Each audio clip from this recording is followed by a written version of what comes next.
DoD has announced the creation of a new UFO task force. It'll analyze the nature and origin of unidentified aerial phenomenon. That news comes after several videos surfaced showing U.S. Navy pilots coming across unknown objects moving in ways that seem to defy physics. We played them on the show. Those images were captured by advanced jets using infrared technology. So what will this task force be looking at, and what do we think they'll find?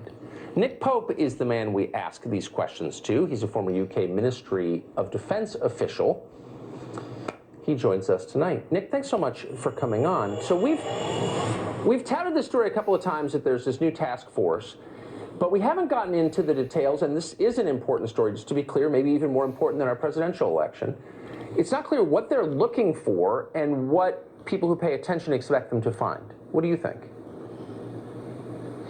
Well, when the Senate Intelligence Committee demanded a report on all this from the Director of National Intelligence, one of their concerns was that a lot of different people in the US government, the military, the intelligence community, maybe were doing things on this, but no one was pulling it all together. So I think one of the first things this task force will have to do is find out who knows what about this and you know, pull it all together and see what we already have on this issue, perhaps highly classified and deeply compartmentalized.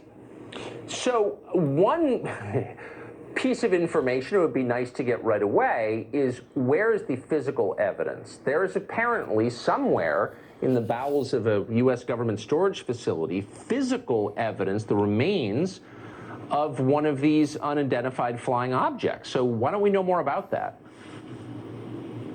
Well, I've heard these stories too about this debris, this metamaterial, whatever one calls it. And again, I think the task force must have access to all that information. And one hopes the fact, I mean, this is a Navy lead, interestingly, probably because of all these videos, of course, these interactions with the US Navy jets that you mentioned.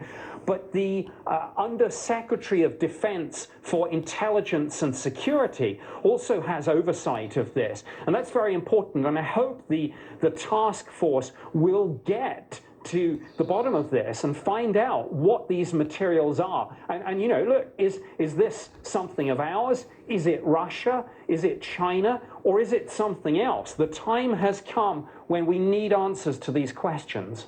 It's pretty clear from our conversations with U.S. government officials that they've ruled out Russia and China. They don't believe these are aircraft from foreign militaries.